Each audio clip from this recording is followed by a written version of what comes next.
Hi guys.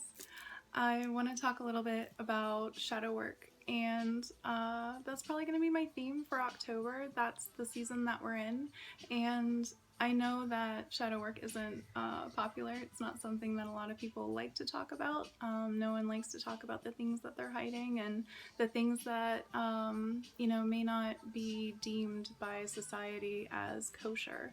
But that's all right. We all feel like that. But for October, that's what my focus is going to be. It's going to be helping you guys shed light on your own shadows so that you can move forward without them blocking you or getting in your way.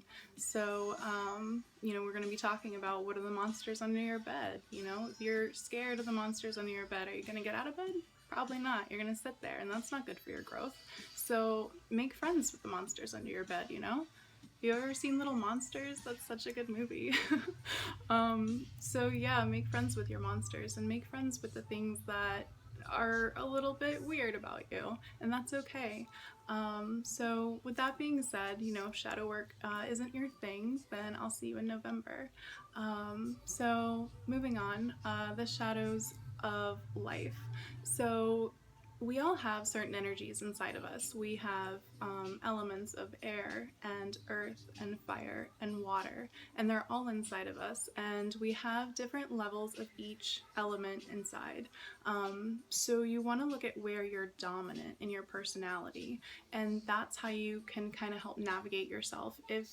Because what we're talking about is in the dark, and sometimes it can be confusing, and sometimes we don't know exactly what we're looking for or even where to start. So I'm suggesting that if that's you, if you're in that place, then looking at the energies inside of you can help you figure out what's true for you and what's not true for you. And we're going to be talking about the figments of your imagination. Some monsters are very much real, and sometimes we do have to be mindful of that, and we should have a healthy fear. But some things are just figments of our imagination, and some things are just fears that we have inside of us that are unfounded, and or even fears about ourselves. And so I want to break it down by element for you. So if you are talking about the air energy, or if we are talking about the air energy, we were in Libra season, and I talked about how Libra is really good at upholding the law. It's the judges. They're very quick with their mind, and they have to be really discerning when they're judging and weighing things up. So that they need a strong mind for, and they need to have that sharp intellect.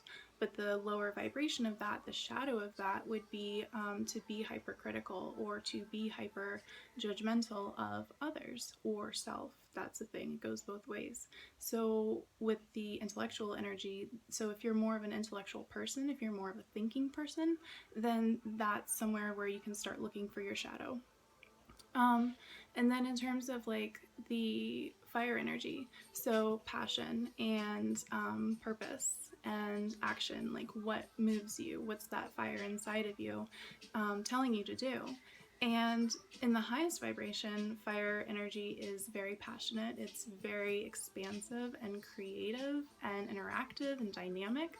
And in its lower vibration, it can be kind of like a raging fire, right? It can be impulsive, it can kind of spark off like this, or it can burn down the whole forest.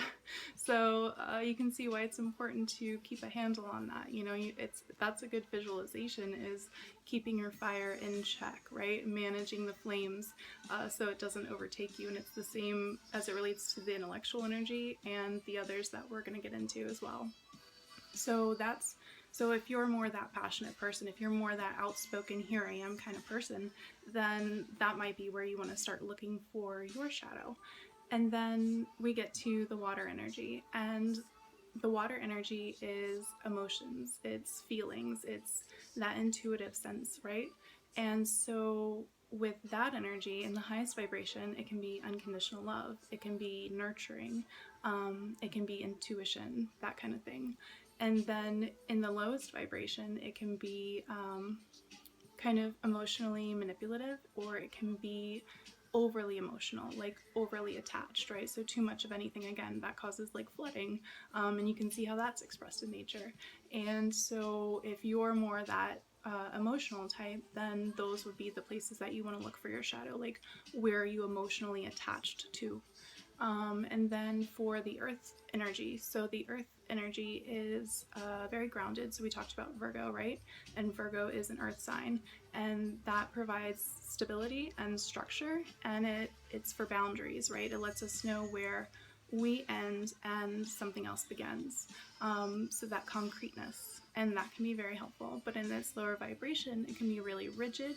It can be hard to move, unmovable, or it could be not firm enough. It can be too loose, right? And then there's no structure.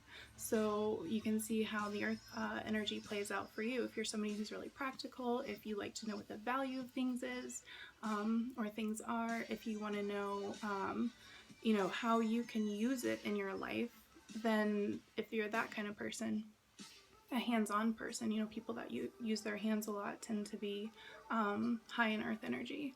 So that's where you might want to look for the shadow, like where are you being unmovable in your life.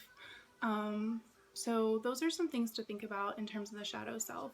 Why it's important to think about this is it's simply important to acknowledge it. It's important to see it for what it is, because things can kind of build up about your shadows. Your shadows can kind of collect, I guess is a good way to say it. So it's like cleaning out your closet, cleaning out your subconscious. And Scorpio rules the subconscious. Scorpio rules the underside of us, our underbelly. And so it's about just seeing what's in there and getting rid of the figments of your imagination and integrating like what's a real thing that's actually scary about you, what's a real thing, like what damage could you do if you wanted to, if you let that loose? What would happen if you let your demons loose? And then you will have a healthy understanding and respect for why it's important to keep it in check and why it's important to reflect on those things, because we have a subconscious for a reason. It's good storage. We need it for storage, but you want to make sure you're only keeping what you need and what's going to promote your growth. So dust out those cobwebs. I think that's all I wanted to say. So make friends with monsters under your bed. If you're more interested about the energies and how those are playing out in your personality, feel free to reach out and I'll see what I can do about pointing you in the right direction. So take care, guys. Bye.